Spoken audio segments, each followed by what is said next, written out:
Bismillahirrahmanirrahim. Alhamdulillahilladzi wasi'at rahmatuhu 'alal kainat. Fala yabqa syai'un minha illa wa fiha rahmatun minar rahamat. Ashhadu an la ilaha illallah wahdahu la syarika lahu fil ardi was samawat. وأشهد أن سيدنا محمدًا عبده ورسوله خير المخلوقات. اللهم صل وسلم وبارك على سيدنا محمد السابق بالخيرات وعلى آله وأصحابه والذريات. أما بعد. Yang kita hormati dan kita cintai para habaib, para alim ulama, muhibbin, hadirin hadirat rahimakumullah. Alhamdulillah, segala puji bagi Allah. Kita panjatkan syukur kehadirat Allah yang mana telah mengumpulkan kita pada malam hari ini di tempat yang penuh berkah dan rahmat ini. Salawat dan salam kita haturkan kepada junjungan kita Nabi besar Muhammad sallallahu alaihi wasallam dan kepada seluruh keluarga, para sahabat, zuriat dan pengikut beliau. Para muhibbin rahimakumullah. Al-hikmatu tasi'atu wal arba'un minal hikamil ataiyah. Qala al-imam Ahmad ibnu Athaillah as-Sakandari rahimahullah wa nafa'ana bi'ulumihi fid darain. Amin.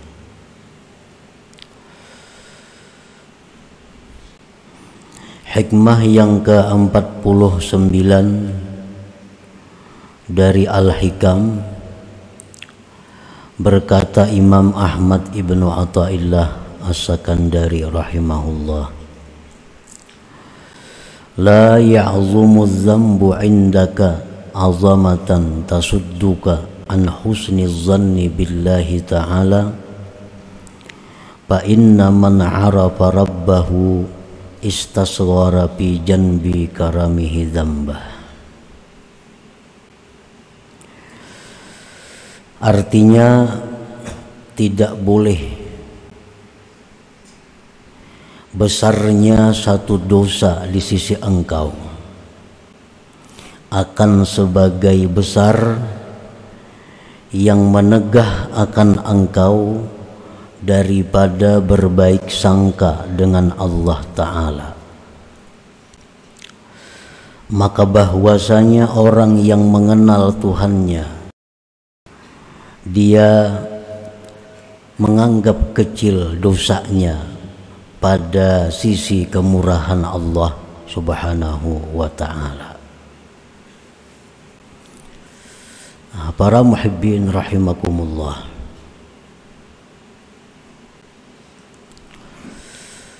Dosa-dosa yang pernah kita lakukan,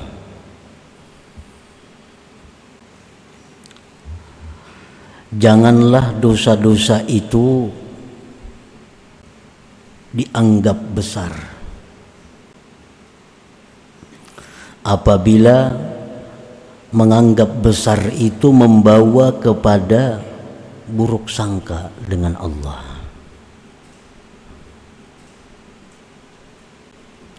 Karena bagaimanapun besarnya dosa kita, apabila berhadapan dengan kemurahan Allah, maka dosa besar tadi menjadi kecil atau hilang sama sekali.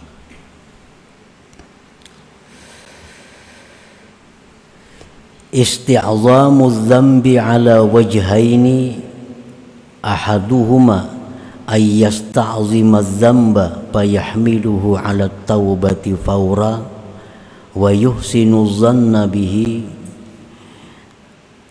bi anna Allah Ta'ala ma arada bihi illa khaira wa anna Allah yaqbalu taubata abdihi wa hadha mahmudun wa min alamati imanil abdi wa hayati qalbi. Menganggap besar sebuah dosa itu ada dua macam. Yang pertama, bahwa seseorang itu menganggap besar dosa-dosanya yang telah lalu.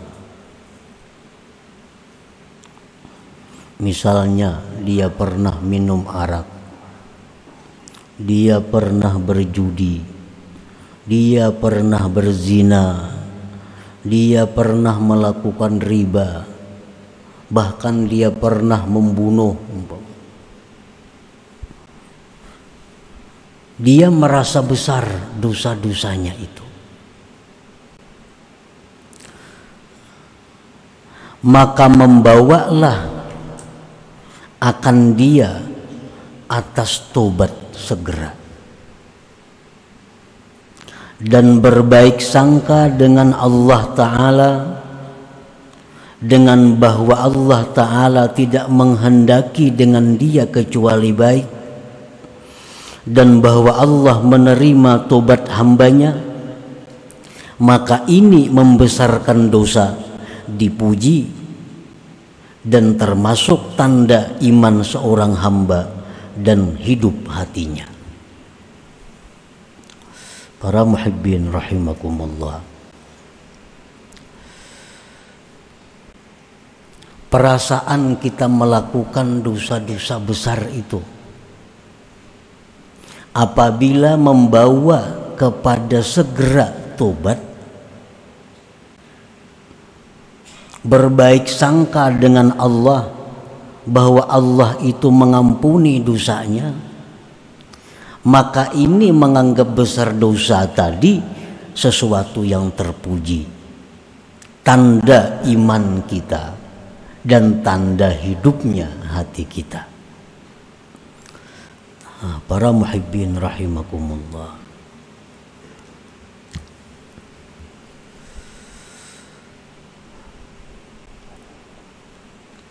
Rasulullah sallallahu alaihi wasallam bersabda, "Lau adnabtum hatta tablugha khatayakum ananas sama, thumma tubtum lataballahu alaikum."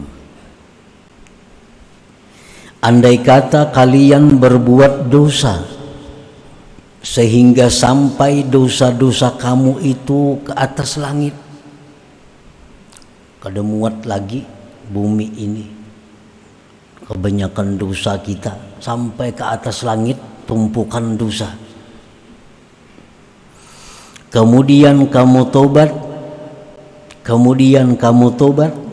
maka Allah terima tobat kalian itu.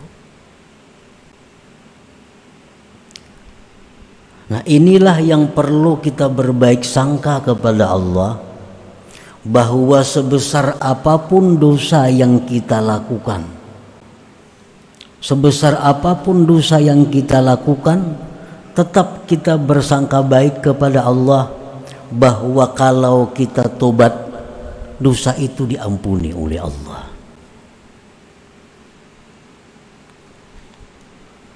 Rasulullah sallallahu alaihi wasallam menceritakan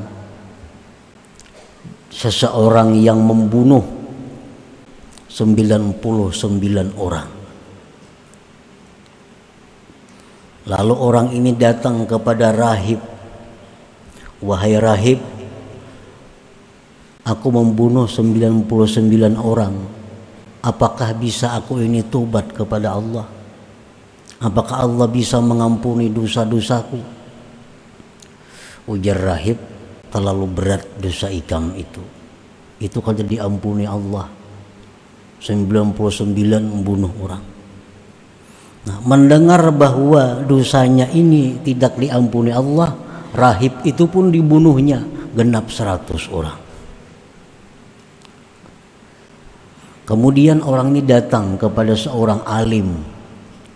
Nah, orang alim, dia bertanya, "Wahai orang alim, aku membunuh 100 manusia. Apakah ada tobat? Apakah Allah menerima tobatku?" Nah, orang yang alim ini mengatakan bahwa Allah akan menerima tobatmu kalau engkau benar-benar tobat.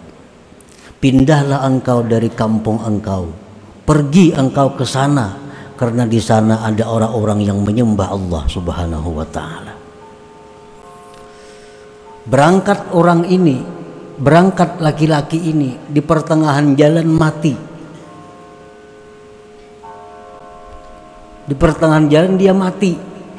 Nah, orang ini diampuni oleh Allah dosa-dosanya karena dia sudah tobat dan dia sudah meninggalkan kampungnya menuju kampung yang diridhai Allah, menuju kampung yang dimana penduduknya menyembah Allah.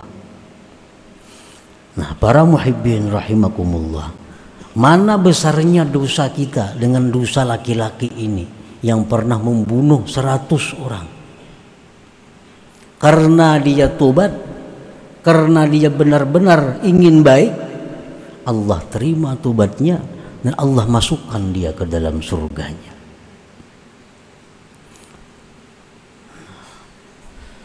Para muhibbin rahimakumullah, jadi menganggap besar dosa itu baik, asalkan membawa kepada segera tobat dan tetap berbaik sangka kepada Allah.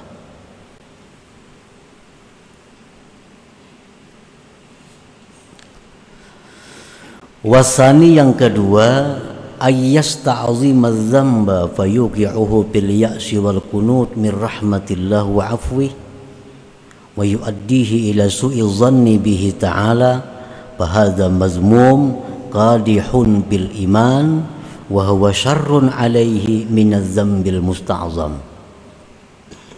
Yang kedua, dia menganggap besar dosanya. Dosaku ini terlalu banyak. Akibat dia menganggap besar dosanya, menganggap banyak dosanya itu, lalu menjatuhkan dia kepada putus asa daripada rahmat Allah,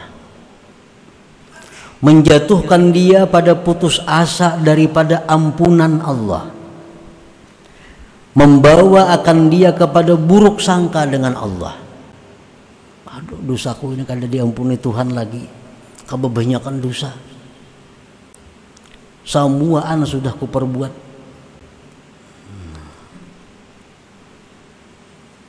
Nah, menganggap besar dosa apabila membawa kepada demikian, itu mazmum, dicela, kada baik itu, dan merusak iman, dan buruk sangka kepada Allah itu lebih jahat atasnya daripada dosa yang dianggapnya besar itu.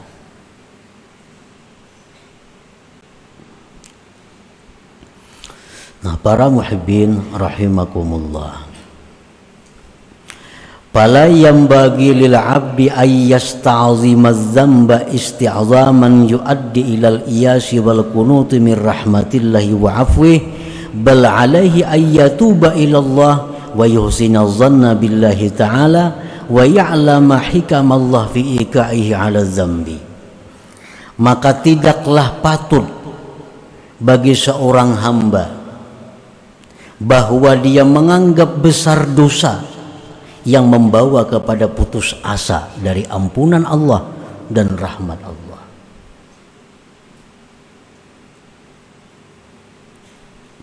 Bahkan atasnya hendaknya bertobat kepada Allah dan berbaik sangka dengan Allah dan mengetahui hikmah-hikmah Allah pada menjatuhkan dia atas dosa itu.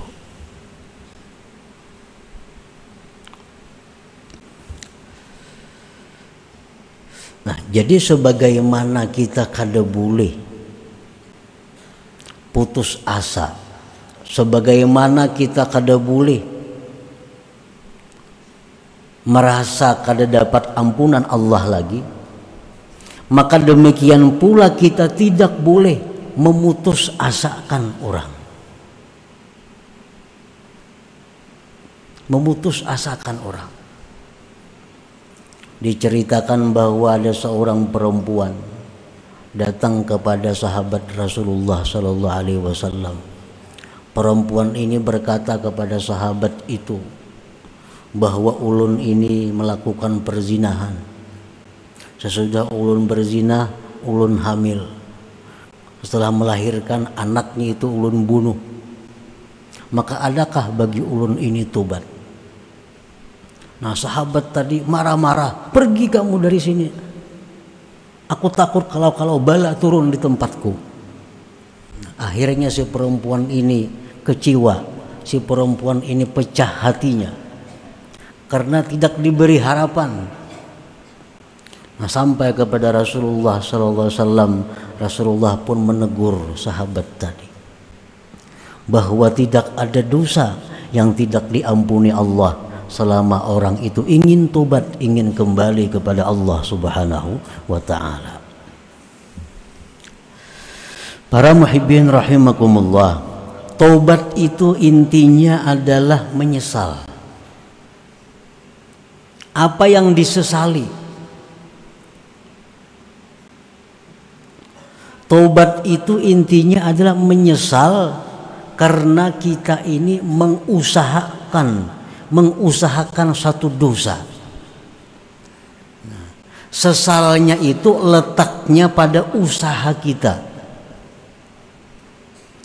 Jangan sesal ini diletakkan kepada keputusan Allah yang menjadikan kita ini berbuat dosa. Yang kita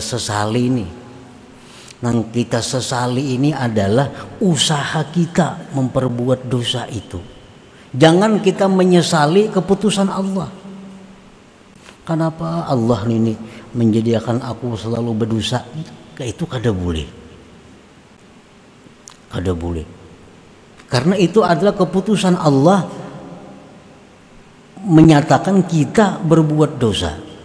Kita menyesal, yang kita sesali itu usaha kita melakukan dosa. Jangan sampai sesal kita ini kepada Allah yang menjatuhkan kita kepada dosa. Para muhibbin rahimakumullah,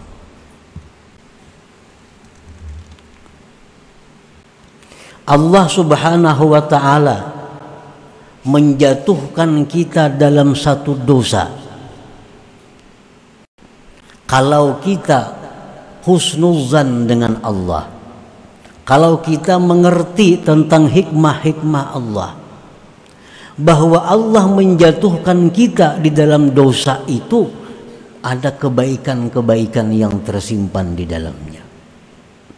Makanya jangan disesali keputusan Allah itu yang menjatuhkan kita pada dosa. Kita sesali perbuatan kita.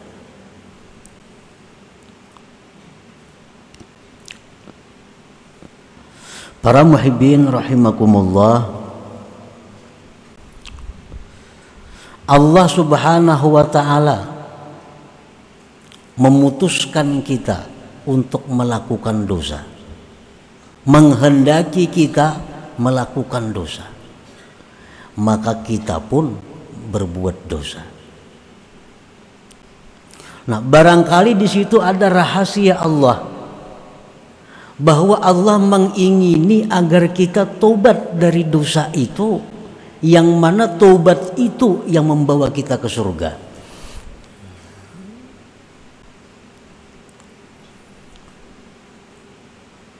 Nah, ini rahasia dibalik kenapa Allah menghendaki kita melakukan dosa, menetapkan bahwa kita melakukan dosa. Nah, itu bisa terjadi, di dalam itu ada rahasia di mana Allah menjatuhkan kita dalam satu dosa, Allah menyuruh kita bertobat. Dengan tobat itu kita dimasukkan ke dalam surga. Rasulullah sallallahu alaihi wasallam bersabda, "Innal 'abda la yudhnibu dzamba fayadkhulu bihil jannah." Ujar Nabi kita, ada seorang hamba, dia melakukan dosa. Dengan dosa itu dia masuk surga. Fayuqalu kaifa dzalik ya Rasulullah? Sahabat bertanya, bagaimana wahai Rasulullah, orang melakukan dosa, dengan dosa itu dia masuk surga? Qala Rasulullah SAW menjawab, yakunu nasba aini taiban minhu farra hatta yadkhulal jannah. Ujar Nabi, orang itu begitu berbuat dosa, maka dosa itu selalu terasa, selalu terlihat di hadapan matanya, dan dia tobat dari dosa itu, lari daripada dosa itu, akhirnya dia masuk surga. Para muhibbin rahimakumullah,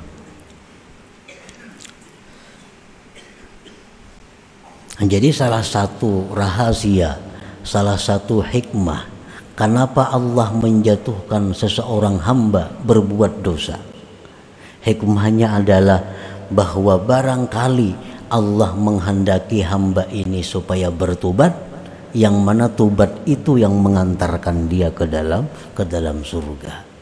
Nah, makanya jangan disesali kalau Allah menetapkan kita melakukan dosa. Yang kita sesali itu adalah perbuatan kita, tingkah laku kita.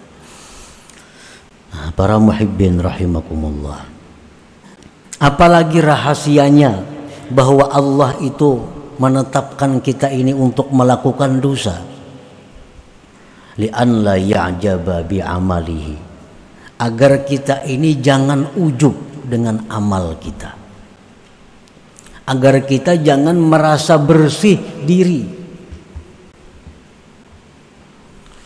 Rasulullah SAW bersabda, "Lau lam tudznibu la khasyitu alaikum ma huwa akbar min dzalik al-ujubu al-ujubu." Ujar Nabi kita, andai kata kalian itu tidak melakukan dosa, ada yang aku takutkan yang lebih besar daripada itu, yaitu ujub dan ujub. Al-mu'jib bil a'mal huwa alladhi yusni nafsahu wa yuzakkiha wa yazunnu annahu indallah bimakan wa yansa ni'matallah alaih bitaufiq wa tamkin minha. Orang yang ujub dengan amal itu adalah orang yang memuji dirinya,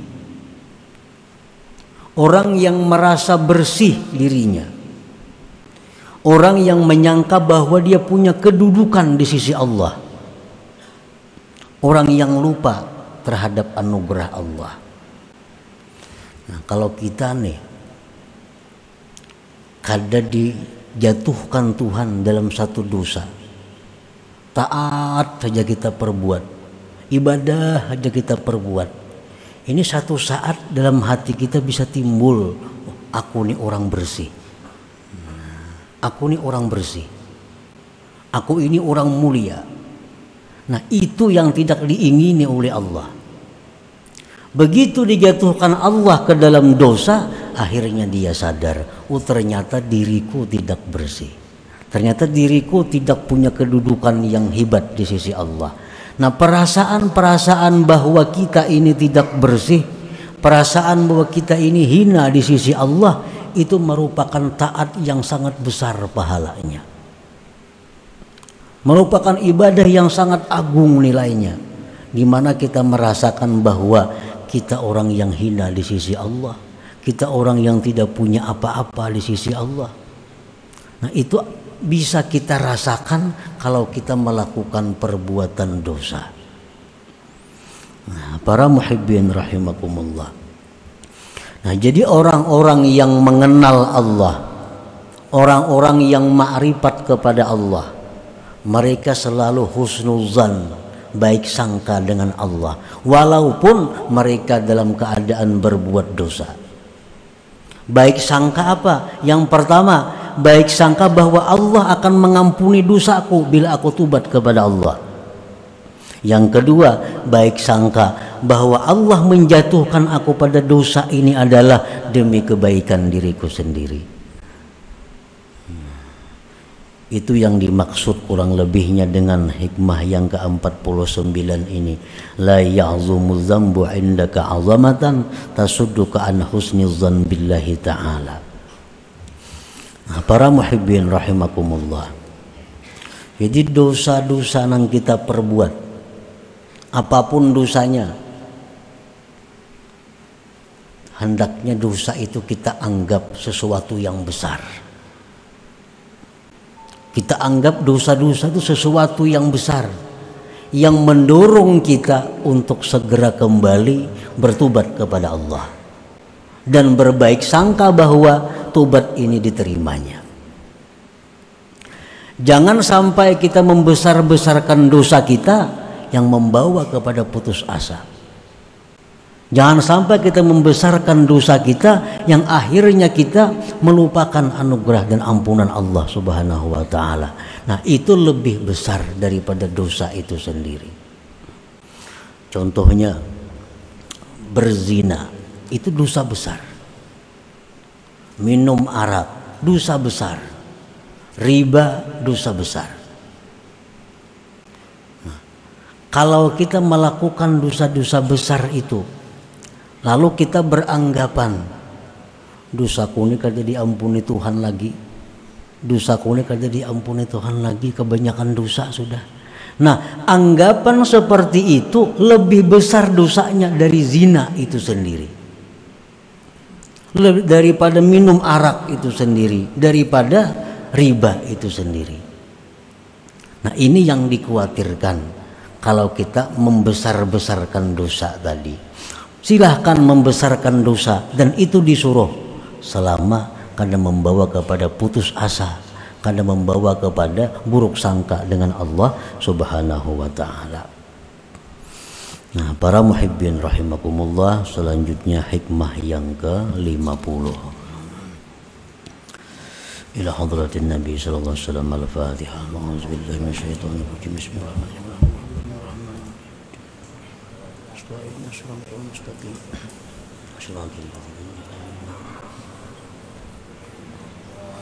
Ya Allah biha, ya Allah biha, ya Allah bi husnil khatimah.